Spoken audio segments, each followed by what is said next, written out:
হই হুল্লোড় করবেন না, এই মিডিয়াগুলো দরকার আছে। সুবহানাল্লাহ। আমাদের এই ছোট্ট মিডিয়া, এখন তো মেইন স্ট্রিম মিডিয়া তো তাগুতের দালাল, ভারতের দালালি করে। মেইন স্ট্রিম মিডিয়া যেটা টিভি চ্যানেল কিংবা এগুলো এখনো ভারতের দালাল। তো আমাদের কথাগুলো মোদি পর্যন্ত, হাসিনা পর্যন্ত কিংবা এই ট্রাম্প পাগলা কাকুর কাছে পৌঁছার জন্য একটা সিস্টেম তো লাগবে। এটাই হলো সেই সিস্টেম। এই ইউটিউবের মাধ্যমে আমাদের বক্তব্যগুলো, আমরা এই জাতিকে কি বলতে চাই, আন্তর্জাতিকভাবে কি তাদেরকে মেসেজ দিতে চাই, আমাদের বক্তব্যটা কি, এইটা পৌঁছানোর জন্য এই মিডিয়ার এই ছোট্ট ইউটিউবারদের দরকার আছে না নাই? অতএব এদেরকে দেখে লাফালাফি ফালাফালি করিয়েন না, হুদাই রাগারাগি দেখায়েন না। এতে করে হয় কি, এতে করে হইলো আপনারাই শুনতে পারবেন সবগুলো বন্ধ করে দিয়া, বাহিরে যারা আছে সারা দেশের সবাই বঞ্চিত হবে। ঠিক কি ঠিক না? আপনারা কি চান না যে এই যে শরীয়তপুরে গুসাইরহাটে এত সুন্দর একটা আয়োজন, এটা সারা দেশবাসী দেখুক? এটা আপনারা চান না? আপনাদের সামনে আল্লাহ রাব্বুল আলামিন বান্দার সাথে একটা ব্যবসা করতে চান। সুবহানাল্লাহ। আল্লাহর সাথে বান্দার ব্যবসা, এর চাইতে উত্তম কোন ব্যবসা হইতে পারে? ইন্নাল্লাহা ইশতারা মিনাল মুমিনিন,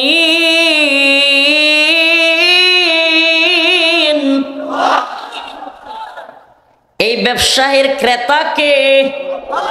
বলেন না, ক্রেতা কে? মানিল্লাযী ইশতারা, ক্রেতা কে? ব্যবসা কাদের সাথে? মুমিন বান্দার সাথে। সুবহানাল্লাহ। পণ্য কি? পণ্য কি? মাশাআল্লাহ, এত সব বক্তা। ইন্নাল্লাহা ইশতারা মিনাল মুমিনিন,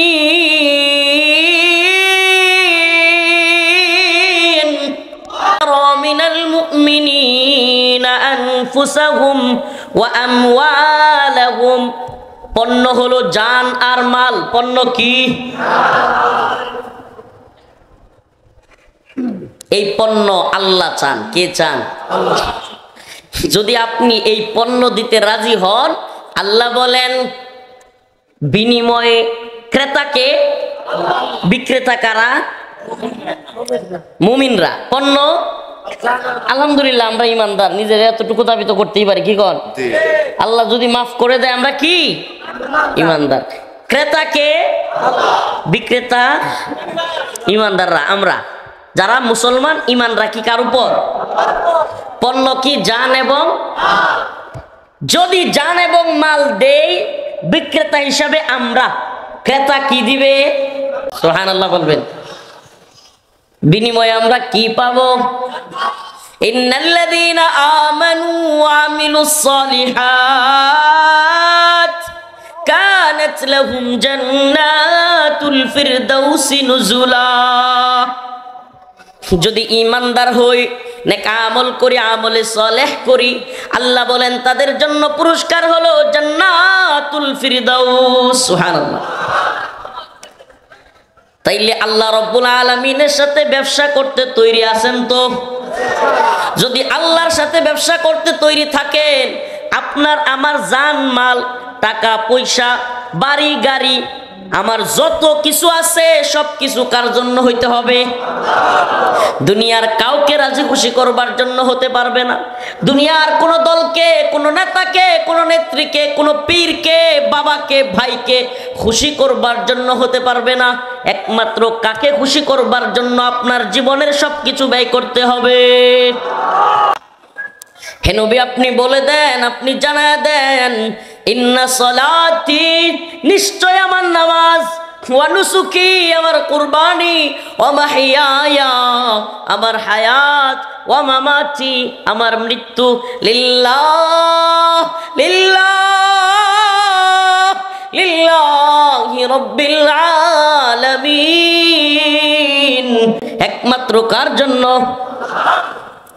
যেই জীবন আল্লাহর জন্য, এই জীবন দুনিয়ার কোন হাসিনারে ডরানোর টাইম আছে? সুবহানাল্লাহ।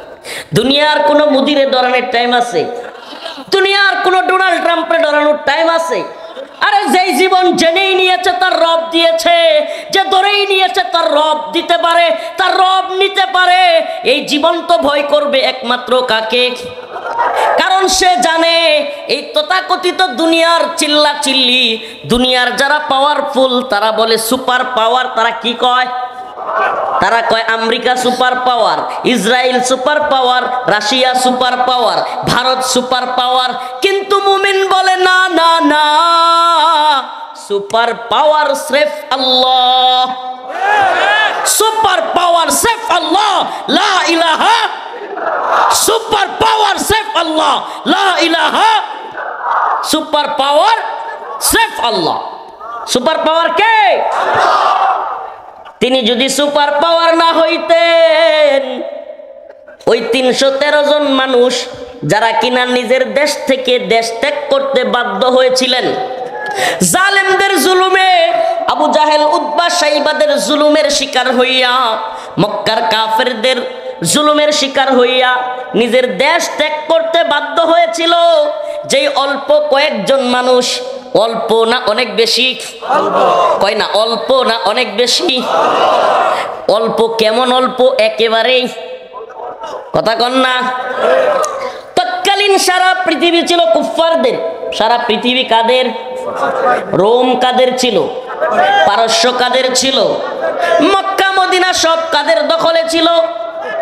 পুরো পৃথিবী, ভারত উপমহাদেশ সহ সারা পৃথিবী।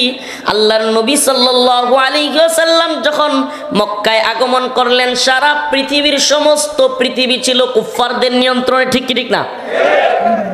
এই একজন মানুষ মাত্র 313 জন মানুষকে কোরআনের নূর ভিতরে দিয়ে দিলেন, কোরআনের আলো তাদের ভিতরে ঢুকায়া দিলেন। এই পৃথিবীর সমস্ত তাগুতি সিস্টেম থেকে, দাজ্জালি সিস্টেম থেকে তাদেরকে পৃথক করে, লাত উজ্জার ইবাদত থেকে পৃথক করে এক আল্লাহর সাথে 313 জনরে জোড়ায়া দিলেন। সুবহানাল্লাহ। একদিন আল্লাহর নবীর কাছে পয়গাম আসলো। পয়গাম আল্লাহর নবীকে বলা হলো, আবু সুফিয়ান বিরাট এক বাহিনী নিয়া, দলবল নিয়া, সিরিয়া থেকে বিশাল এক পণ্য সামগ্রী নিয়া মক্কার দিকে আসতেছে। আল্লাহর নবী সাল্লাল্লাহু আলাইহি ওয়াসাল্লাম তার সাহাবাদেরকে নিয়ে মিটিং করতে বসলেন। কি? মাশওয়ারা করা, সুন্নাহ মাশওয়ারা করা। কোন সফরে যদি 3 জন ব্যক্তিও থাকে, হাদিসের মধ্যে আসছে 3 জনের মধ্যে তোমরা একজনকে আমির বানাও। কি বানাও? আমির বানাও। ইতাআত, একজনকে ইতাআত করো। না হইলে একজন কইব ট্রেনে যামু, আরেকজন কইব বাসে যামু, আরেকজন কইব না আমরা সিএনজি দিয়া যামু, বমি করি। বলবে কি বলবে না? আরেকজন বলবে না আমার হায়েস গাড়ি ছাড়া হবেই না। ও আঙ্কেল শরীয়তপুরের বাবাজি, ও বাবা তো রাগ করে না, বসেন। আমরা বলতেছি বাবা আপনার একটা মাইক দিমু, আপনি বসেন প্লিজ। আপনারা এই যে এখানকার লোকগুলো, এই আপনারা কেউ কথা বলবেন না, আমি বলতেছি প্লিজ। মাহফিলের আদব নষ্ট করবেন না। আপনাদের প্রত্যেককে যদি দায়িত্ব দিয়ে দেওয়া হয় তাহলে চিল্লাইতে থাকবেন, দেখবেন এদের চাইতে বেশি আপনারা চিল্লাইতেছেন। অতএব আপনারা আগে স্টপ হন। আমি ওদের, এই ভাইরা আপনাদের এখানকার জন্য যারা ওখানে বসে আছে তারা দেখতে পারতেছে না, শুনতে পারতেছে না। যেহেতু আপনারা লেট করে আসছেন, আপনারা ট্রেনের ওই যে হাতল ধরে যাওয়া লোক পাঠি, তাইলে আপনারা একটু কষ্ট করেন, আপনারা একটু বসে যান। কি করেন? জাগাই বলবেন হুজুর এখানে তো কাদা, একদিন কাদা একটু মাইখা যাক, বসেন। এই আপনারা ঠিক বলার দরকার নাই। আপনারা ঠিক না কইলেও আমি ঠিক কথা কই। আস্তে ঠিক বলিয়েন না, একটু একটু এই বসেন না।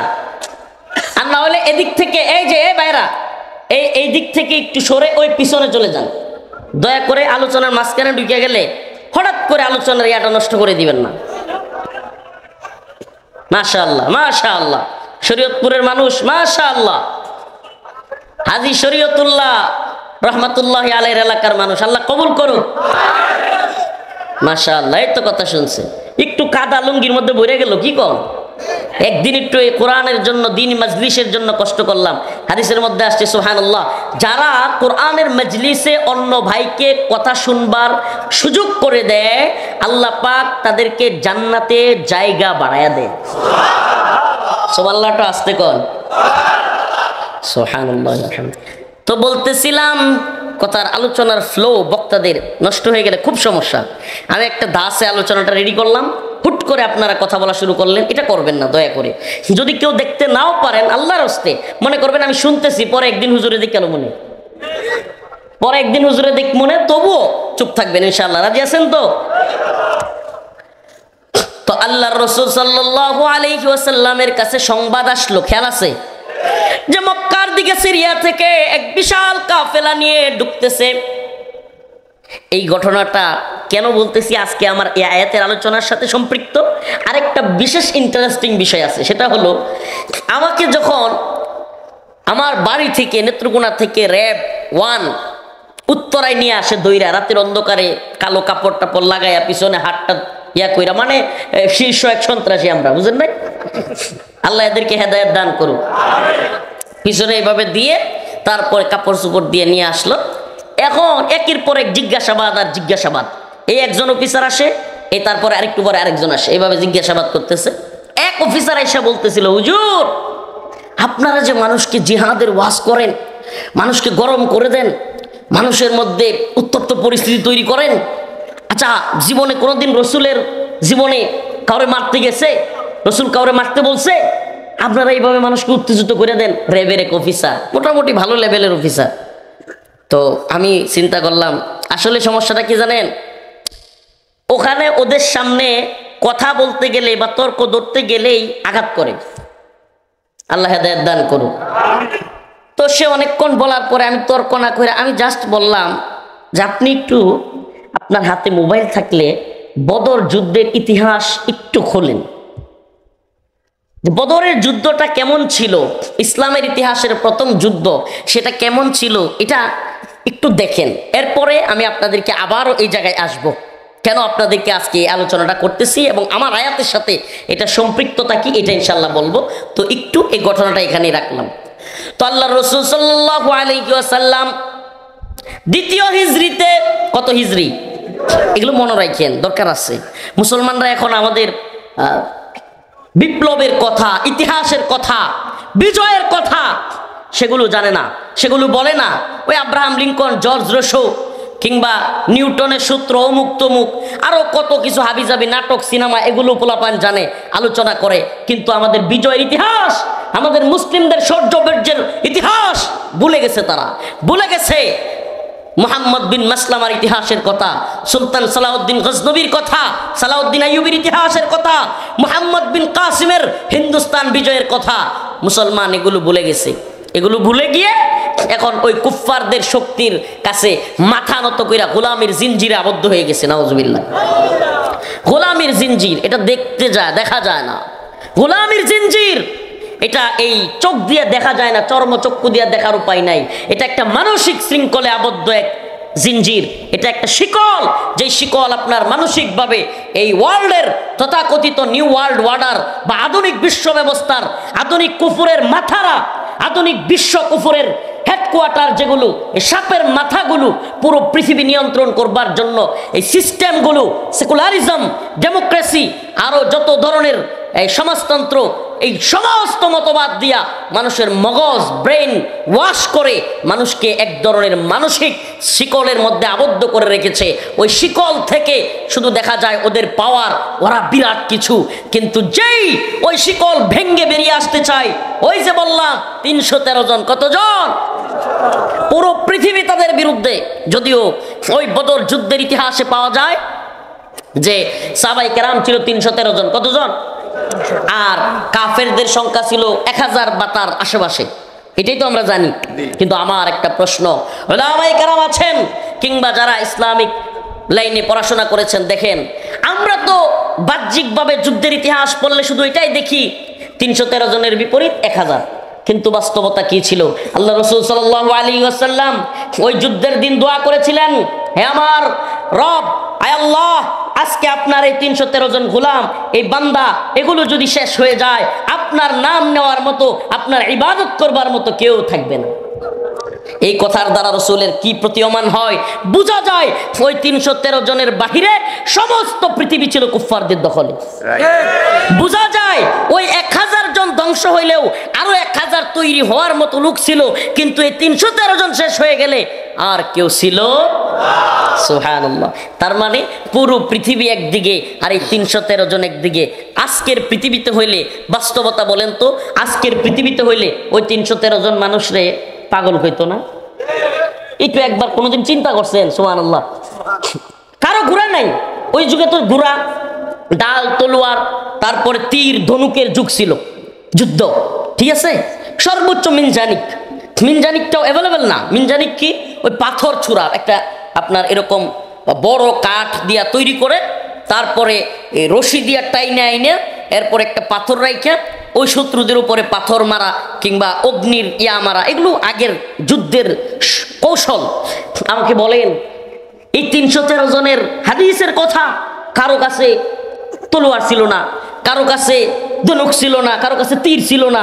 সুবহানাল্লাহ, মানে সবার কাছে ছিল না এরকম না, কিন্তু কারো কারো কাছে ছিল না। এরপরে এই 313 জন মানুষ কি করলেন? সুবহানাল্লাহ, এটাই কোরআনের মুজিজা, আল্লাহর মুজিজা। আল্লাহ পাক যে সব পারেন।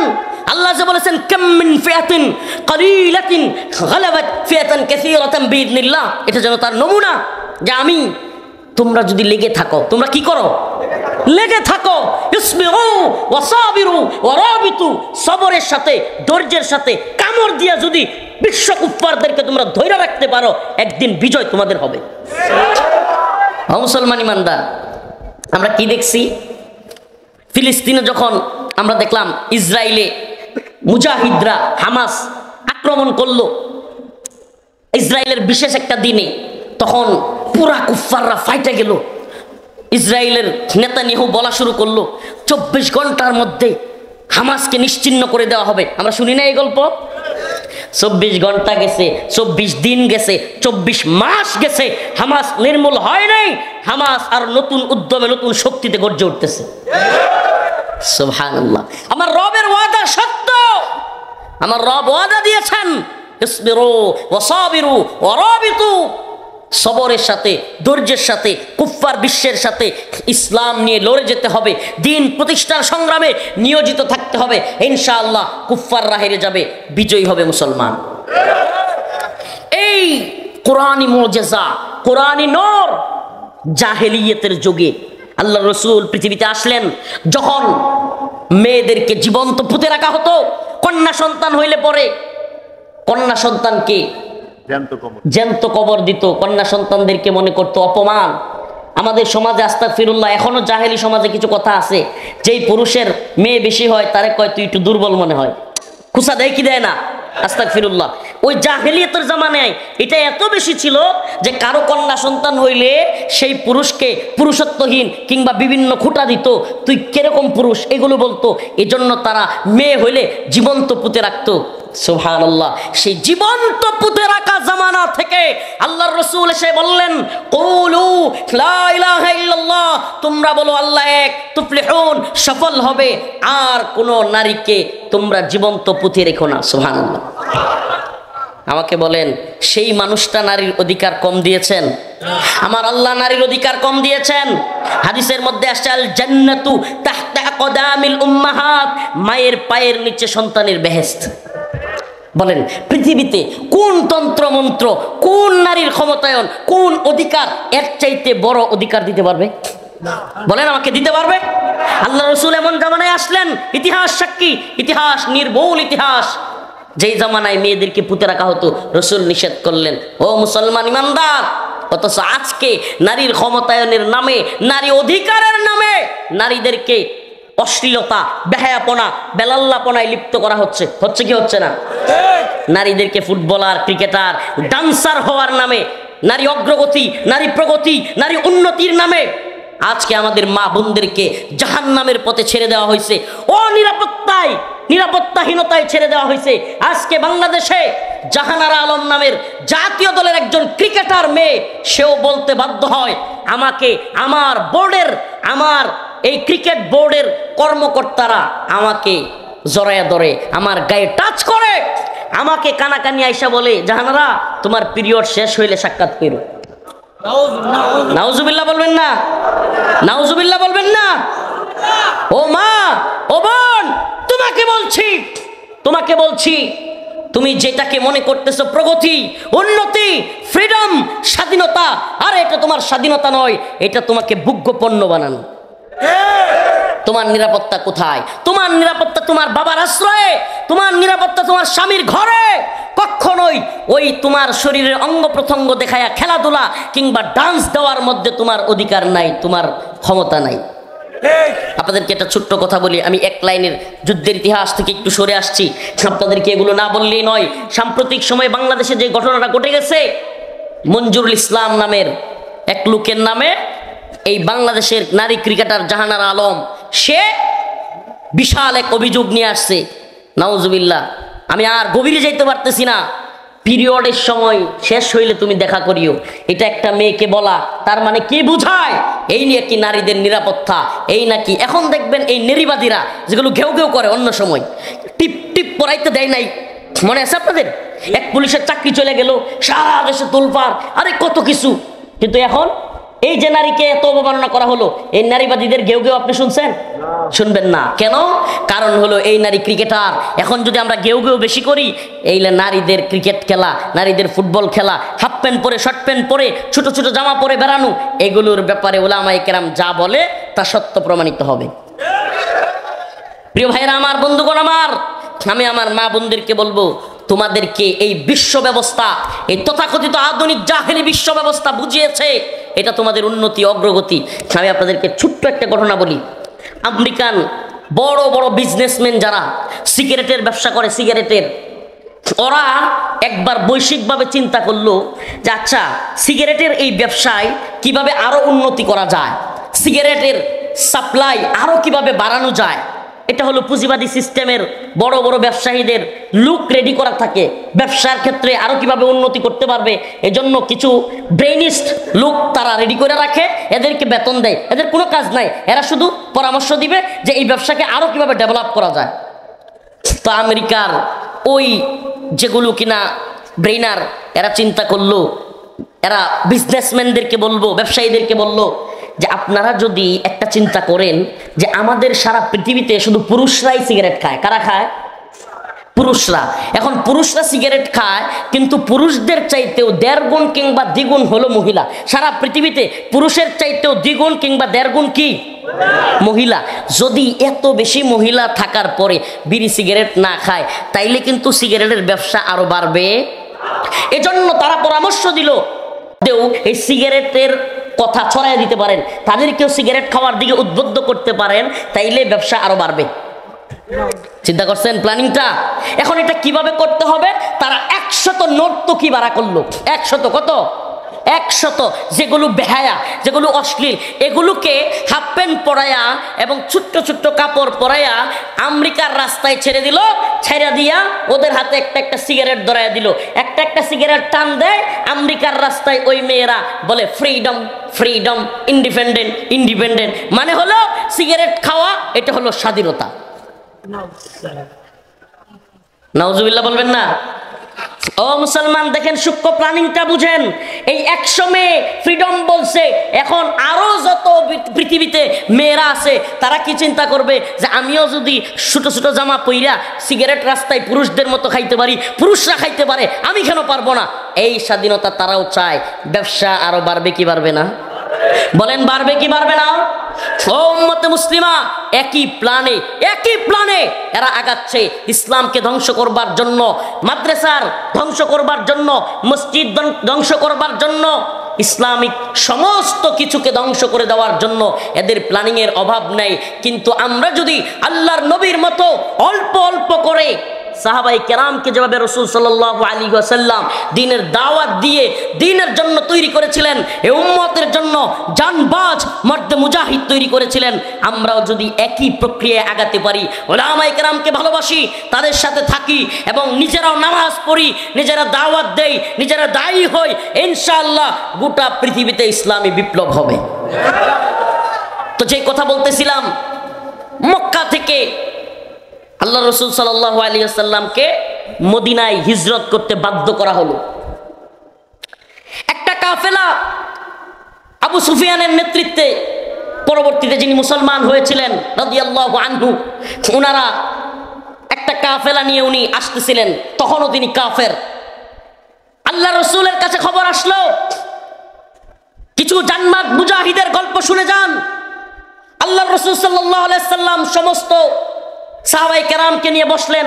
ওই যে বলছিলাম খেয়াল আছে কথা আমার, ওখানে যাই আবার পরামর্শ করা সুন্নাহ, পরামর্শ করা, 3 জন হলেও একজনকে আমির বানায় পরামর্শ করবেন, এই জায়গা থেকেই কথা চলে গেছিল। তো আল্লাহ রসুল সাল্লাল্লাহু আলাইহি সাল্লাম যখন সাহাবায়ে কেরামদেরকে ডাকলেন, আল্লাহ রসুল বেশি বেশি আনসারদের দিকে ইঙ্গিত করে কথা বলতেছিলেন। আনসার সাহাবী, সাহাবীরা দুই রকম ছিলেন, আনসার মুহাজির। আনসার মুহাজির, মুহাজির কারা? আমি জানি ইসলামের আলোচনা যারা বুঝেন বা আলেম হুজুররা আছেন ওনারা তো অবশ্যই এগুলো বুঝেন, বাকি ইসলামিক লাইনে পড়াশোনা আছে তারাও বুঝেন, কিন্তু সাধারণ শ্রোতা থাকায় অনেকে বোঝে না। এই জন্য আনসার এবং মুহাজির একটু আমি আলোকপাত করতে চাই। আনসার হলো, মুহাজির হলো কারা? আল্লাহ রসুল সাল্লাল্লাহু আলাইহি সাল্লাম মক্কায় আবু জাহেল, উতবা, শাইবা কিংবা কুফফারদের অত্যাচারে, নির্যাতনে, নিপীড়নে অতিষ্ঠ হয়ে হযরতে বিলাল হায় হায় কি কষ্টের মধ্য দিয়ে গেলেন, খুবাইব, খাব্বাব রাদিয়াল্লাহু আনহু সকলেই যখন নির্যাতিত, আল্লাহর পক্ষ থেকে আদেশ আসলো, হে আমার হাবিব, হে আমার রসুল, আপনি মক্কা থেকে মদিনায় হিজরত করেন। তখন যে সমস্ত সাহাবায়ে কেরাম আল্লাহর নবীর সাথে মক্কা ছেড়ে দিয়ে মদিনায় চলে গিয়েছিলেন তাদেরকে বলা হয় মুহাজির, তাদেরকে বলা হয় হিজরতকারী। আর যারা মদিনায় থেকে ইসলাম কবুল করেছিলেন এবং আল্লাহ রসুলের কথাই তিনারা বলেছিলেন, হে আমাদের প্রিয় হাবিব, আপনাকে আমরা আশ্রয় দিব, আপনার সাথীদেরকে আশ্রয় দিব, আমরা আপনাদের নিরাপত্তার ব্যবস্থা করব এবং আপনাদের সকলের খাওয়া দাওয়া থাকার ব্যবস্থা করব। এই সাহায্যটা যারা করেছিল তাদেরকে বলা হয় আনসার। তাদেরকে কি বলা হয়? বলেন, তাদেরকে কি বলা হয়? আনসার। এইবার আল্লাহ রসুল আনসার সাহাবীদের দিকে খেয়াল করে কথাগুলো বলতেছিলেন। আনসারদের মধ্য থেকে এক সাহাবী হযরত মিকদাদ রাদিয়াল্লাহু আনহু দাঁড়ায় গেলেন, বললেন, ইয়া রাসূলুল্লাহ, ইয়া হাবিবাল্লাহ, আমরা আপনাদের মানসা বুঝে গেছি, আমরা আপনাদের মানসা বুঝে গেছি। ইয়া রাসূলুল্লাহ, আনসাররা তৈরি আছে, আপনার সামনেও আনসাররা থাকবে, আপনার পিছনে আনসাররা থাকবে, আপনার ডাইনে আনসাররা থাকবে, আপনার বামেও আনসার সাহাবীরা থাকবে। সুবহানাল্লাহ। হযরত সাদ রাদিয়াল্লাহু আনহু উঠে দাঁড়ালেন, বললেন, ইয়া রাসূলুল্লাহ, ইয়া হাবিবাল্লাহ, আমরা বনি ইসরাইলের মতো আপনাকে বলবো না। মুসা আলাইহিস সালামকে বনি ইসরাইল যে কথা বলেছিল যে তুমি তোমার আল্লাহরে নিয়ে যুদ্ধ করো, নাউজুবিল্লাহ, আমরা ঘরে বসে থাকবো, আমরা এই কথা আপনাকে বলবো না, বরং আমরা তো বলি, আপনি হয়তো মনে করতেছেন যে আমরা আনসাররা আপনাদেরকে মদিনায় আনছি, হিজরত করে আসছেন, এখানে আপনাদেরকে বাসস্থান দিব, এখানে আপনাদেরকে নিরাপত্তা খাওয়া দাওয়ার ব্যবস্থা করব, কিন্তু বাহিরে যদি কোনো জায়গায় আমাদেরকে নিতে চান আমরা হয়তো যাব না। ইয়া রাসূলুল্লাহ, এটা আপনি চিন্তাও করবেন না, আমি সাদ নই, এই সমস্ত আনসার সাহাবারা আপনার এক কথাই, আপনার ঘোড়াটা যদি নদীতে ঝাঁপ দেয়, বিনা কথায় এদিক সেদিক তাকাতাকি বাদ দিয়ে সাদ সহ সমস্ত আনসারদের ঘোড়াগুলো নদীতে ঝাঁপিয়ে পড়বে। সুবহানাল্লাহ। উম্মতের এই অল্প সংখ্যক জানবাজ মুজাহিদ পুরা পৃথিবী চেঞ্জ করে দিছে, পুরা পৃথিবী চেঞ্জ করে দিছে। মক্কায়, মদিনায় 313 জন যখন বলতো রোম বিজয়ী হবে, পারস্য বিজয়ী হবে, বর্তমান রোম, ইতালি, তৎকালীন সুপার পাওয়ার, এগুলো পরাজিত হবে এবং আল্লাহর রসুল বিজয়ী হবে, মুসলমানরা বিজয়ী হবে, বর্তমান মুনাফিকদের মতো ওই সময়ের মুনাফিকরা হাসতো। কি করতো? হাসতো। কইতো এরা কয় কি, সেদের চাল বাকল নাই, খেজুর পাইরা খায়, এই মাঝে মাঝে খাইতেও পায় না, ঠিক মতো অস্ত্রও নাই, এরা নাকি রোম বিজয় করবে, এরা নাকি পারস্য বিজয় করবে। আল্লাহ বলেছিলেন, আলিফ লাম মিম গুলিবাতির রূম। সুবহানাল্লাহ। আল্লাহ পাক রোমের বিজয়ের সুসংবাদ দিয়েছিলেন, কিন্তু মক্কার মুনাফিকরা এগুলো নিয়ে হাস্যরস করত। আজকের বর্তমান পৃথিবীর মুনাফিকরাও উলামায়ে কেরাম যখন বলে, আমরা যখন বলি আসসিনু লানা ওয়াল আরাবু লানা ওয়াল হিন্দু লানা ওয়াল কুল্লু লানা, ওই আরব আমাদের, ওই চীন আমাদের, ওই রাশিয়া আমাদের, এই ভারত আমাদের, এই পুরো পৃথিবী আমাদের, আমরা আমেরিকার গোলামি করি না, ভারতের গোলামি করি না।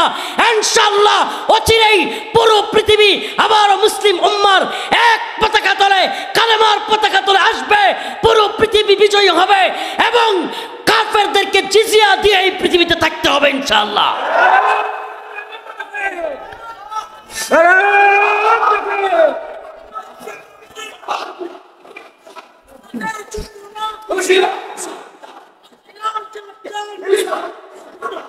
হে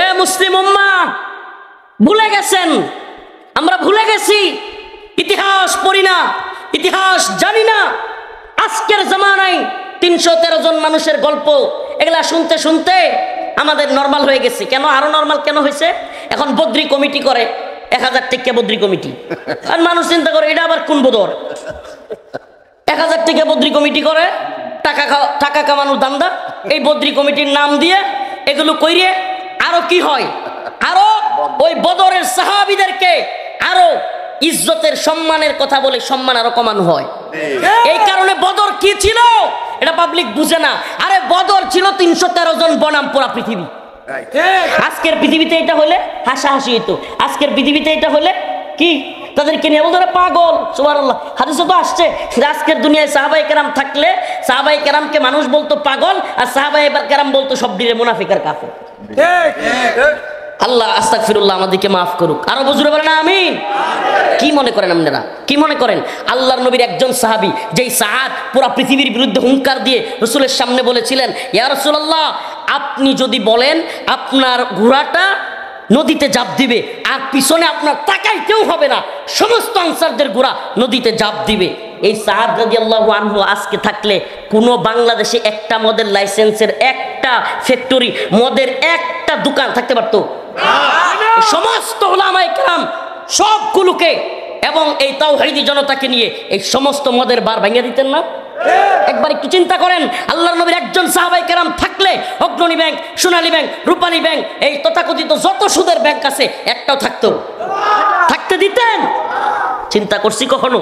অথচ সাহাবাওয়ালা ইমানের কথা বলি, সাহাবাওয়ালা ইসলামের কথা বলি, কিন্তু মৌলিকভাবে ইসলামের ওই বোঝ এই দৌলতদিয়া পতিতালয় আরো যত পতিতালয় আছে একটা পতিতালয় বাংলাদেশে থাকতে পারতো, পুরো পৃথিবীতে থাকতে পারতো? তো সাহাবাওয়ালা ইমান যদি থাকে, হযরতে সাআদ রাশিদিন কি করেছিলেন? সুবহানাল্লাহি ওয়া বিহামদিহি, আল্লাহর রাসূলকে শুধু বলেন নাই, ওনারা আল্লাহর নবীর সাথে গিয়েছেন। এর মধ্যেই আবু সুফিয়ানের কাছে খবর পৌঁছে গেছে যে আমরা যে কাফেলা নিয়ে যাচ্ছি এই কাফেলা অ্যাটাক করবার জন্য মুহাম্মদ তার বাহিনী নিয়ে আসতেছে সাল্লাল্লাহু আলাইহি ওয়াসাল্লাম। আবু সুফিয়ান এই খবর জেনে সেও গোয়েন্দা মারফতে মক্কায় খবর পাঠিয়ে দিল আবু জাহেলের কাছে, আবু জাহেল আমাদের উপর অ্যাটাক করবার জন্য আমাদের এই পণ্যের এত বড় কাফেলা দেখেন। সুবহানাল্লাহ, আমি কিভাবে বললে বুঝবেন? আজকের দুনিয়ায় যারা হামাসকে জঙ্গি বলে, তালেবানকে জঙ্গি বলে, কিংবা উগ্রবাদী বলে, আরো যে সমস্ত মুজাহিদরা আছে এদেরকে জঙ্গি, উগ্রবাদী, মৌলবাদী বলে, আমার তো মনে হয় নাউজুবিল্লাহ এই বর্তমান মুনাফিকরা এই 313 জন নিয়া উল্টা গিয়া বদরে অ্যাটাক করা এই বর্তমান জামানার এই মুনাফিকগুলো আল্লাহ রাসূলের জঙ্গি করত, সাহাবায়ে কেরামকে জঙ্গি করত। কারণ ওই যে কাফেলা আবু সুফিয়ানের আসতেছিল এরা কিন্তু যুদ্ধের জন্য আসতেছিল না, এটা জানেন? আমার কথা মনে হয় বুঝাইতে পারতেছি না। এরা কেউ কিন্তু যুদ্ধের জন্য আসতেছিল না, কিন্তু আল্লাহ রসুলের দূরদর্শিতা, আল্লাহ রসুল দেখেছিলেন, চিন্তা করেছিলেন পরবর্তীতে এই কাফেলা যত টাকা নিয়ে আসবে, এই কাফেলা যত পণ্য নিয়ে আসবে, এগুলোর মাধ্যমে কুরাইশরা বড় ধরনের একটা ফান্ড তৈরি করবে এবং তারা অস্ত্র শস্ত্রে সজ্জিত হবে, তারপরে মুসলমানদের উপর অ্যাটাক করবে। দেখেন রসুলের দূরদর্শিতা, উনি আগে ভাগে চিন্তা করেই ওই কুরাইশদের পণ্যবাহী, ওই পণ্যবাহী কিংবা এই মালামাল যেটাতে নিয়ে আসতেছিল ব্যবসায়িক, এটাতে অ্যাটাক করলেন। আজকের জামানায় নাউজুবিল্লাহ কথাটা বলতে হচ্ছে, এরকম যদি উলামায়ে কেরাম কোনো কাফেরদের এরকম অ্যাটাক করে একেবারে ডাইরেক্ট ফতোয়া দিয়ে দিবে। ফতোয়া দেওয়ার জন্য মুনাফিক মৌলবী রেডি। ওই আমেরিকান ডলার খাওয়া মৌলবীর অভাব নাই, ওই ডলার খোর আমেরিকার পতিত বালকরা অভাব নাই। কিন্তু চিন্তা করেন 313 জন মানুষ, খুব নাজুক সময়, ইসলামী দিনা ফালাই ইউকবালা মিন, একবার সুইলা মারছে যে অন্য ধর্ম কোনোটাই আমার কাছে গ্রহণযোগ্য না। কে কয়টা? আল্লাহ সুবহানাল্লাহ। বলবেন সবাইরে তো আল্লাহ সৃষ্টি করছে। ও মিয়া, সবাইরে তো আল্লাহ সৃষ্টি করছে, পরীক্ষাও কে করছে? প্রশ্নপত্র তো পরীক্ষকই দিছে, কিন্তু কঠিন করে দিছে। যে ক্লাসের ফার্স্ট বয় তার জন্য কঠিন, যে লাস্ট বয় তার জন্য কি কঠিন। এখন যে পারবে, যে পারবে না। এখন আপনি আল্লাহরে এই নিয়ে তুহমত দিয়েন না, নাউজুবিল্লাহ। আমার রব তিনি জানতেন কার কি হবে, কি অবস্থান, এজন্য কাউকে ঈমান দিয়েছেন, কাউকে কুফরের মধ্যে রেখেছেন। কিন্তু আমার রব সুযোগ দিয়েছেন তুমি চাইলে মুসলমান হইতে, কিন্তু মুসলমান না হয়ে যদি কবরে যাও ইন্নাল্লাযীনা কাফারু মিন আহলিল কিতাব ওয়াল মুশরিকিন ফি নারি জাহান্নাম। এটা আমি যতই চেষ্টা করি, শেখ হাসিনা মোদির মা যখন মারা গেছিল প্রাইম মিনিস্টার থাকা অবস্থায়, সে বিরাট বড় এক শোক বার্তা দিছিল। কি বার্তা? শোক বার্তা আমি পড়ছিলাম ওইটা।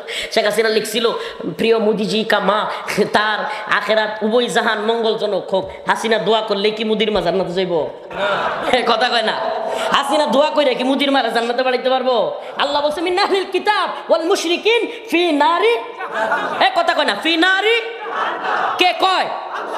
এখন এই সাম্প্রদায়িকতা আর অসাম্প্রদায়িকতা নাম দিয়া নতুন নতুন শব্দ আবিষ্কার করলে আল্লাহ পাকের মৌলিক যে অবস্থান, কোরআনের মৌলিক অবস্থান পরিবর্তন হবে না, হবে। সমস্ত কাফের জাহান্নামী, সমস্ত মুসলমান ইমানের সাথে আমলের সাথে যদি কবরে যায়, ইমানের সাথে আমলের সাথে যদি কবরে যায়, কোথায় যাবে? এটা কার কথা? নাউজুবিল্লাহ। তাইলে তো এই তথাকথিত সুশীল এলিট নাস্তিক সেকুলারদের ভাষায় আল্লাহর নিজে সাম্প্রদায়িক। নাউজুবিল্লাহ। জান্নাতে কোনো কাফের যাইতো না, জান্নাত এটাও তো একটা সাম্প্রদায়িক জায়গা। আরে খালি মুসলমান যাবো, এটা তো সাম্প্রদায়িকতা। নাউজুবিল্লাহ। এদের ভাষায় বোঝা যায় না সাম্প্রদায়িকতা, এই অসাম্প্রদায়িকতার চেতনার নাম দিয়া ইসলাম থেকে মুসলমানদেরকে দূরে রাখতে পারবে না। যেই চেতনায় আবু বকর, যেই চেতনায় হযরত ওমর, যেই চেতনায় খুবাইব খাব্বাব, যেই চেতনায় হযরত বিলাল, যেই চেতনায় সাদ রাদিয়াল্লাহু আনহুর মতো, যেই চেতনায় মিকদাদ রাদিয়াল্লাহু আনহুর মতো, যেই চেতনায় হযরত আলী রাদিয়াল্লাহু আনহুর মতো ঈমান আছে, সেই চেতনা বাঙালি চেতনার নাম দিয়া, মুজিববাদী চেতনার নাম দিয়া, কোন চেতনার ট্যাবলেট খাওয়ায়া সেই চেতনা থেকে ঈমানদারকে দূরে রাখতে পারবে না। চেতনার ট্যাবলেট বিক্রি বন্ধ হয়ে গেছে না? কথা কয় না, কথা কন না। আরে না, চেতনার ট্যাবলেট বিক্রি বন্ধ হয়ে গেছে না। এই চেতনার ট্যাবলেট এখন বেঁচে যায় না, এই ট্যাবলেটের এখন মূল্য নাই। এই ট্যাবলেটের যদি মূল্য থাকতোই 16 বছর এই পুলিশের, র্যাবের, সেনাবাহিনীর এখানে বোল্ট লাগাইয়া শেখ মুজিবের ছবি, স্কুলে ভার্সিটিতে শেখ মুজিবের ছবি, টাকার মধ্যে শেখ মুজিবের ছবি, রাস্তার মোড়ে মোড়ে শেখ মুজিবের মূর্তি, এত কিছু কইরা 16 মিনিট যাইতে পারে নাই, চেতনা দইরা মারছে টান, কল্লা হয়ে গেছে খান খান। কথা কন না, এত দিনে চেতনা 16 মিনিটে কি কথা কন না। তাইলে এই চেতনার ট্যাবলেট বাঙালি খায় না। এই তথাকথিত মুজিববাদী চেতনা, এই বাঙালি চেতনা, 71-এর চেতনা, এই চেতনার ট্যাবলেট বিক্রি করিয়েন না। পাকিস্তানি জালেমদের বিরুদ্ধে আমরা অবশ্যই ছিলাম, কিন্তু ভারতের কোনো বয়ান বাঙালির মজকে ঢুকাইতে চাইলে এই বয়ান লাথি মেরে দিল্লি পাঠিয়ে দেওয়া হবে। আল্লামা সাইদি রাহিমাহুল্লাহর কথা মনে নাই? ওই যে সুবহানাল্লাহ, কত আগে বলতেন কথাগুলো, কত দূরদর্শী মানুষ ছিলেন, এত আগে বলেছিলেন কথাটা। কি যে যেইভাবে সরকার জনগণের বিরুদ্ধে যাচ্ছ, আলেমদের বিরুদ্ধে অবস্থান নিচ্ছ, এমন ফ্লাইং কিক মারবে বাংলার জনগণ, দিল্লিতে মামুর বাড়ি গিয়ে পড়বা। সুবহানাল্লাহ। উনি নাই, দেখে যাইতে পারেন নাই, কিন্তু মামুর বাড়ি গিয়ে পড়ছে কি পড়ে নাই? সুবহানাল্লাহ বলবেন না? এখন সেখান থেকে শয়তানি করে আমাদের দেশে ডাক্তার জাকির নায়ক, ইসলামিক একজন স্কলার, এত বড় একজন বিশ্ববিখ্যাত বরেণ্য ব্যক্তি, যার হাতে অসংখ্য সনাতন ধর্মাবলম্বী বিভিন্ন ধর্মের লোকেরা যার হাতে মুসলিম হয়েছে, সেই লোকটাকে আমরা না একটু চিৎকার চেঁচামেচি দিয়া, একটু জশবা দিয়া বয়ান করি, এই লোকটা তো আস্তে আস্তে কথা কইতো। যারা কয় হুজুররা আস্তে আস্তে কথা বললেই তো এত ঝামেলা হইতো না, তাইলে জাকির নায়ক তো আস্তে আস্তে কইতো, এই বেচারারে দেশ থেকে বাইরে হইছে কে?